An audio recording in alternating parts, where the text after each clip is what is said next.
Vamos falar do Internacional, o Colorado que venceu o Atlético Goianiense. Mano Menezes fala agora no F360.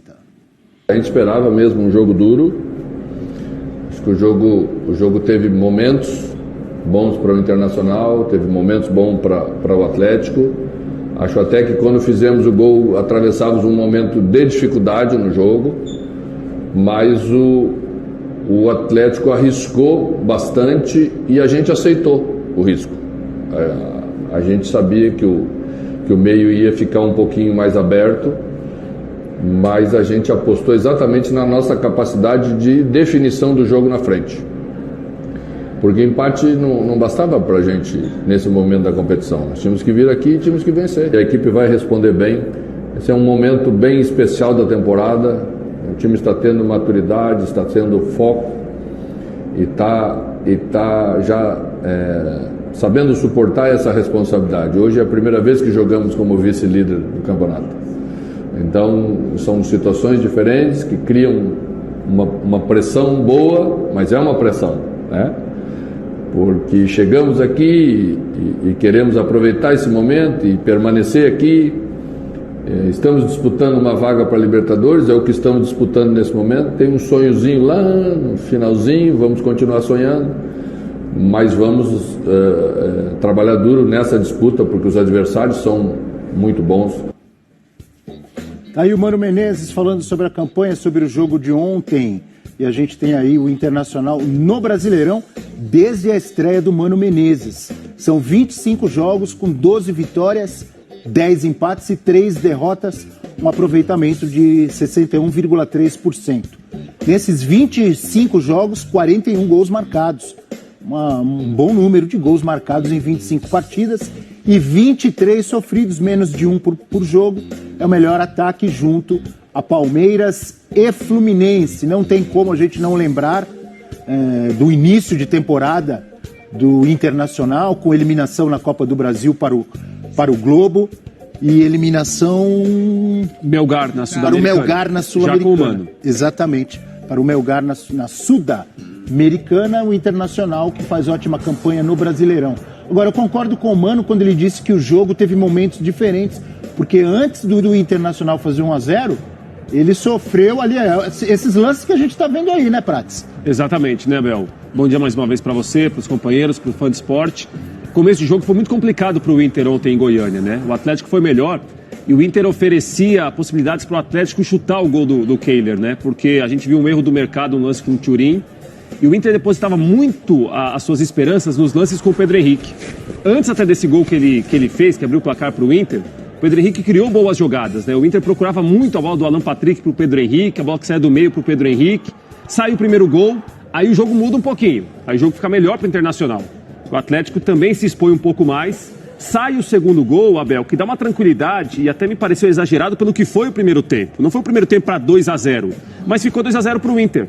Mas segundo foi tempo, o jogo não. da efetividade contra a não efetividade do Atlético Goianiense. Foi por aí. Né? Segundo tempo, não. O Atlético voltou a atacar e muito na bola pelo alto, né? Muito cruzamento para o Internacional. O Inter se suportou bem. Não foi a melhor das atuações do Internacional. O Inter já teve jogos melhores, já fez jogos melhores no Brasileiro, mas em relação à pontuação, em relação a voltar a ser vice-líder, foi importante ganhar fora contra um time que está brigando para não cair. E ontem fazia um jogo também importante, como é o caso do Atlético Goianiense. Diga, Ivana. É que o Atlético Goianiense, apesar exatamente em razão da colocação no Campeonato Brasileiro, se mostra um adversário muito difícil, né? Porque precisa fazer o resultado, está na luta contra o rebaixamento. Então, jogando em casa, tudo isso conspirava para ser realmente um jogo difícil para o Inter, como foi. Não foi fácil, o Mano já previa isso. Fez muitos ajustes ao longo da partida. No segundo tempo, acionou alguns titulares que não estavam em campo para realmente segurar esse resultado, porque o Atlético podia pelo menos ter saído com o empate. A gente viu aí esse lance já no finalzinho que isolou a bola. Então, muito nervosismo também dos jogadores do Atlético Goianiense, sabe? Pouca efetividade ali na frente, criou bastante. Então, foi um resultado importante para o Inter, porque podia ter saído de lá apenas com um ponto ou nenhum, dependendo da capacidade do Atlético se reinventar, porque conseguiu respirar no fim do segundo tempo. Mas foi um bom jogo, assim, para o Inter, que mostra uma consistência consistência num campeonato que é muito difícil e que está com a corda no pescoço. Depende não só do tropeço do Palmeiras, mas principalmente de fazer o dever de casa, coisa que o Flamengo nas últimas 3 rodadas não conseguiu. De 9 pontos conseguiu 2. O Inter conseguiu, vem conseguindo nos últimos 6 jogos, né? São 5 vitórias, então tem que fazer valer fazer a sua parte, né? Como diz, e vai depender do Palmeiras, mas a parte dele o Inter está fazendo. Você tocou num ponto que é importante, Ivana, da efetividade. Sim. Esse Inter, que é o melhor time do segundo turno, fez 19 pontos de 24 possíveis, é algo que chama atenção, justamente se a gente comparar com 2020, que foi o ano que o Inter deixou escapar o título, sim, justamente por não ser efetivo em jogos ganháveis, em jogos em que ele era francamente o favorito. Isso aconteceu contra o Sport, se não me engano, há 3 rodadas. Isso, a derrota no Beira-Rio. E hoje ele ganha de Juventude bem em casa. O Cuiabá não conseguiu fazer um jogo tão vistoso, tão consistente, mas sai com resultado.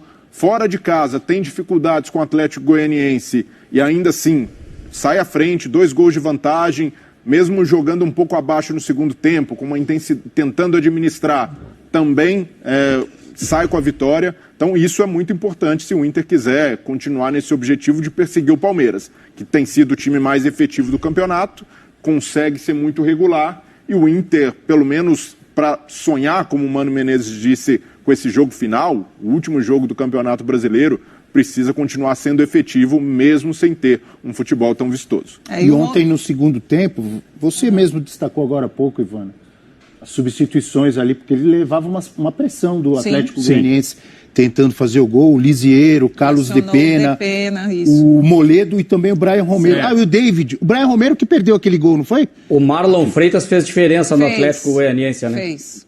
Diga lá, Caco, bom dia mais uma vez, sua análise. Bom dia a todos, Ivana, Prates, Breiler, fãs de esportes, mais uma vez também a todos. O Marlon Freitas fez muita diferença, e o que eu não entendo que justifica esse jogador não ter começado o jogo, porque parece que já se vazou um pré-contrato com o Botafogo, mas isso não é justificativo, o jogador é profissional e é o jogador de melhor qualidade, na minha opinião, no meio de campo da equipe do Atlético Goianiense. E aí o Eduardo Batista, quando mexe e cai o Alan Patrick, que é talvez o jogador que deu um pouco mais de jogo propositivo ao Internacional nessas vitórias e não só nesses jogos, nos jogos que o Inter propõe um pouco mais o jogo, apesar dele ainda ser muito reativo em contra-ataques, né? E o próprio Pedro Henrique também fazendo a diferença, no meio-campo que tudo se resolveu, porque o Inter ficou com uma linha recuada no início do jogo, deixou o Atlético Goianiense fazer aquela pressão que vocês falavam aí e não teve a efetividade. Aí o Inter foi efetivo numa jogada individual, as costas do Dudu também, que foi muito mal, aliás, os laterais direitos foram mal, o Bustos do Internacional e o Dudu ali foi um corredor para as duas equipes atacarem, se bem que foi pelo lado direito, que aí o René, que estava bem,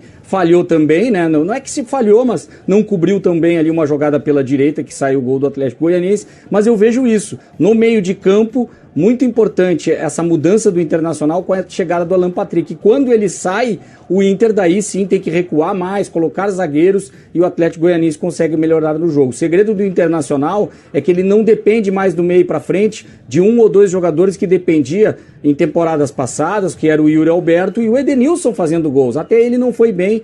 O Inter tem gols do Maurício, tem gols do Pedro Henrique, que hoje é banco e entra, tem gols do Wanderson, tem gols do Alemão e do próprio Alan Patrick, que fez um golaço contra o Corinthians. Então o Inter variou do meio para frente a possibilidade de gols. Isso valoriza muito o Internacional. Como solidez na defesa, com o Mercado e o Vitão, que estão muito bem sólidos na defesa do Internacional. Já nas laterais eu não vejo tanto assim, ainda há uma fragilidade na marcação do Inter nas extremas das suas laterais defensivas.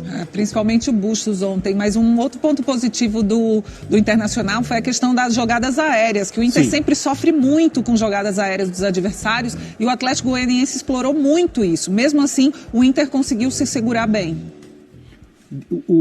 Assim como quase todos os técnicos brasileiros, o Mano estava num período de baixa, né? A gente pode dizer assim, né?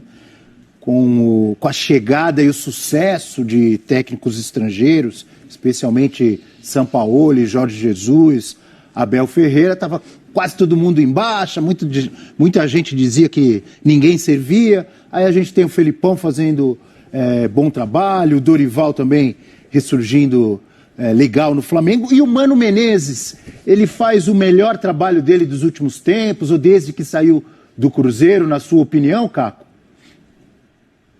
Sim, com certeza. Ele está muito bem no Internacional, até pelos antecessores, né? O Kudê, que teve um futebol interessante no Inter, mas o Mano fez aquilo que a gente falava em relação ao Flamengo, também do Dorival Júnior, até ele tem aquela letra que ele dá no ouvido pro Dorival no jogo, eu também resolvi, a coisa estava esculhambada, se eu não me engano é essa a expressão que ele usou no Internacional, e ele arrumou a casa mesmo, principalmente sistema defensivo, essa bola aérea que a Ivana falou, né? Tanto que no final do jogo ele não teve medo ou vergonha de colocar o Moledo e se fechar no final para garantir um resultado, isso é importante. Então ele está tentando construir um Inter que tenha jogadas mais de construção e criatividade, mas ele sabe que é um time ainda muito de contra-ataque, que arma as jogadas em velocidade, com a entrada do Maurício, do Johnny, ele está administrando o grupo, essa situação do Edenilson, que é um excelente jogador, mas não vive um bom momento. O Mano faz sim um ótimo trabalho no Internacional. Isso não impede de que a gente fale que ele não estava indo bem em outros clubes, e o Internacional também contratou muito bem. O Inter teve ótimas contratações, o Mano soube utilizar esses jogadores, está trazendo alguns da base também, e jogadores jovens como o próprio Johnny, recentemente até convocado para a seleção dos Estados Unidos, desfalcou o Internacional por isso. Um jogador que tem chance até de ir numa Copa do Mundo, tão jovem ainda, e um jogador que o Mano deu oportunidade como alguém ainda não havia dado para ele, e ele está indo muito bem, e o Alan Patrick e outros jogadores também no Internacional. Ele está conseguindo fazer um trabalho muito equilibrado, defensivamente, sabendo das limitações do Inter. Isso é que é importante. Aquilo que eu acho que o Prates falou no final do jogo, o Inter se fecha, e aí sabe que tem que garantir o resultado, e por isso que ele está com essa sequência ótima aí de vitórias e um empate só em 6 jogos. É um bom trabalho com um elenco jovem, né? Com alguns reforços que chegaram, como disse o Caco. Mas o trabalho do treinador é potencializar ou fazer com que esses jogadores, jovens ou veteranos, reforços ou que já estão há muito tempo no clube, que eles joguem, que eles produzam o melhor futebol. Por exemplo, o Edenilson, que já está há mais tempo no clube, esse não está no seu melhor momento, né? Caiu. Assim como o Tyson. Tyson também, não sei se o Edenilson influenciado, coincidentemente ou não, né, com o episódio lá de racismo,